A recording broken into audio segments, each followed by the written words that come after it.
Hey guys, this is your host Eric. Today we are going to watch action genre movie called 3 Days to Kill. Spoilers ahead, turn on your subtitle. I greatly appreciate your support. Enjoy the video. The film begins at the CIA's Langley headquarters. Agent Vive meets with the director of the CIA and another man to discuss their target, Wolfgang Braun, also known as the, along with his associate. The man is attempting to sell weapons to terrorists. The men task Vive with eliminating both of them. She inquires as to which agent is on the ground. Ethan Renner is his name.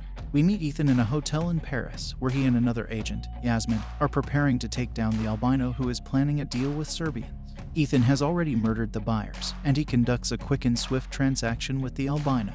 As he exchanges briefcases containing secret codes, he heads to a van to hand them over to other agents. It's his daughter Zoe's birthday, and his phone rings to remind him. He dashes to a payphone and uses his watch as collateral with a nearby vendor to obtain change. When he calls Zoe, he gets her voicemail at the hotel. Yasmin's identity is jeopardized. When the albino recognizes her, he drags her to an elevator and waits for it to decapitate her. His associates open fire on the agents in the van, resulting in a gunfight from the lobby to outside the hotel. Before pursuing the villain, Ethan pursues the albino and kills his men. Ethan becomes weak and groggy as he closes in on the albino. He collapses before shooting the albino in the foot. As Ethan loses consciousness, he limps away. Ethan awakens in the hospital to be told by a doctor that he has cancer that has spread to his lungs. He estimates 3 to 5 months for Ethan. When Ethan returns to his apartment, he discovers that it is occupied by a family. The patriarch Jules warmly welcomes Ethan back, explaining that they are refugees looking for a new home. He goes to complain, but is told that if he forces the family to leave, he will be arrested. Ethan returns and pulls his gun in front of Jules, but then agrees to stay until his eldest daughter gives birth. Tina is Ethan's ex-wife. She'll be meeting up with friends. She's hesitant to meet with him unless he says it's an emergency. They go to sign his will together, and he tells her that he is dying and does not want Zoe to know. He wishes to meet with her, and Tina tells him only on the condition that he is no longer employed by them. Yes, Ethan says. They go to Zoe's school to meet her. Her reunion with her father is awkward, and she appears uninterested in conversing with him. Hugh is the name of a handsome older boy who approaches Zoe. He is polite to Ethan when she introduces them, but he is understandably conflicted. Hugh departs, and Ethan presents Zoe with a purple bike, believing it to be her favorite color. She decides to take the metro with her friends, leaving Ethan to ride his bike. Ethan comes to a halt and is greeted by Vive. She mentions Zoe's name and shows him the watch he left by. She convinces him to ride with her and tells him that he must work for her. He won't say anything until she says she has an experimental drug that can save his life. Ethan reconsiders, and Vive informs him that his job is to find and kill the wolf. Vive takes Ethan to a hotel in search of a man who can tell them where the Alabama's accountant is. She tells Ethan there's only one guy in there, but when he breaks into their target's room, he finds 5. When no one gives them any, he and Vivian kill them all. I was in the elevator. Ethan informs her that he will only accept the assignment if he is given $50,000 and a $1 million life insurance policy. She agrees and administers the drug to him. We see the albino interacting with a man. He hands this man a photograph of Ethan to keep with him. When Ethan arrives at Zoe and Tina's apartment, she screams, believing she is in danger. He smashes the doorknob and bursts in, only to discover that she is upset about something. Tina is upset because Ethan sensei promised to cook dinner and is now 3 hours late. She has a business trip to London the next day and decides to hire a sitter to look after Zoe. But Ethan insists on taking care of her. Later on, Ethan begins to feel dizzy and faints. He calls Vive and informs her that he is hallucinating. She advises him to drink vodka to relax. He just leaves. Tina departs the following day, and Zoe enters wearing a red wig. She notices Vive dialing Ethan's number. Zoe informs her that it is her boss. I don't care about Iona Pop becomes Ethan's ringtone whenever she calls. Ethan tries to persuade Zoe to ride her bike to school once more, but she walks and drops the wig. Ethan runs into Divi again. She hands him the money. She promises him and reminds him to keep his heart rate as low as possible. Ethan is with her. Go find a car salesman named M. Ethan goes to the dealership and insults and knocks out the employee. Ethan threatens Mitt's family and returns him to his apartment until he receives a phone call from Zoe's school urging him to speak with the principal. He drags Mitt along and stuffs him in the trunk. Ethan and Zoe have a meeting with the principal. He discovers that Zoe has another class. He requests an open palm or a clenched fist. As they walk away, Zoe tells Ethan that she hit the girl because she was teasing a Pakistani girl. Ethan says he's not angry and that it's a good way to get rid of a bully.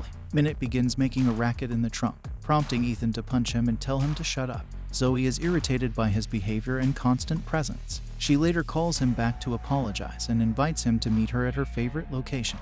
a small theme park with her favorite ride, the chairs that fly. Ethan leaves to meet with Zoe after initially going to continue his search for the accountant. After she tells him she has to go study with her lab partner, they go on the ride and drink hot chocolate. When Ethan walks into a store, he is attacked by a man wielding a shotgun. He attacks Ethan, but he recovers unharmed. He was probably wearing a vest, and the two of them were fighting. The man nearly kills Ethan by stabbing him in the neck, but he is shot and dies as a result. Ethan then notices that the man is holding a photograph of himself. Ethan returns home to find a message from a friend saying she'll meet her at the tattoo gallery on Zoe's computer. Concerned, Ethan rushes to this location and discovers a car containing Zoe's bag. He gets into it and discovers a flyer for a place called Spider. He visits Emi's father and asks the man's twin daughters what a spider is. They inform him that it is a safari house. Ethan visits a nightclub and notices Zoe drinking with friends. He becomes dizzy again and takes a swig of vodka to calm down. He follows Zoe to the bathroom and notices 3 men harassing her. Ethan is restrained by one of the boys' friends, but he goes into Papa Wolf mode and kicks all of their asses before getting Zoe out of there. Zoe awakens the next morning with no recollection of the previous night. She's still wearing her dress and is about to leave for school when Ethan tells her not to. He insists on her riding her bike to school, but she is enraged because he never taught her how to ride. He spends the morning teaching her, earning only applause. Zoe later asked him, tearfully, why he had been gone for so long. She suspects he has another family with another daughter, but as they continue to hang out, he assures her that this is not the case. Zoe confesses to hitting the girl at school because she was hitting on Hugh. They run into Hugh on his way to take Zoe to school. While being escorted through the streets, Ethan locates the accountant, Guido. Ethan fires a tainted gas grenade at the car and captures Guido before blowing it up. He takes Guido to his apartment to exchange the briefcase with codes he had previously, with codes set to trigger explosives in the possession of the wolf and the albino. Zoe calls to inform Ethan that she will be cooking dinner for Hugh and that she wishes to prepare a vegetarian dish. Ethan calls Guido to tell Zoe about a spaghetti sauce recipe his mother used that evening. Ethan returns home to discover that Jules' daughter is going. She has a healthy baby girl, whom she names Ethan in gratitude for allowing them to stay in his home. Jules says they promised to leave us, but Ethan says they can stay as long as they want. Jules claims that the family prefers a smaller home in order to be closer to one another. Ethan returns to Zoe's house and learns that Hugh has invited her to prom, but she is unable to attend. Ethan decides to assist her just as Tina returns home.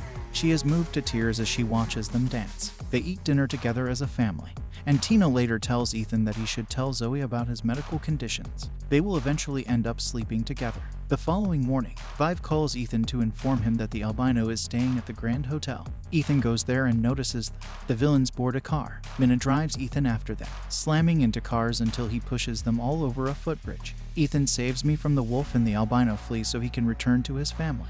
Ethan chases the villains into the subway, where he gets a nosebleed and becomes dizzy before shooting the wolf. Ethan is barely conscious as the aim drags him toward the train tracks. He waits for the train while the wolf yells at him to kill.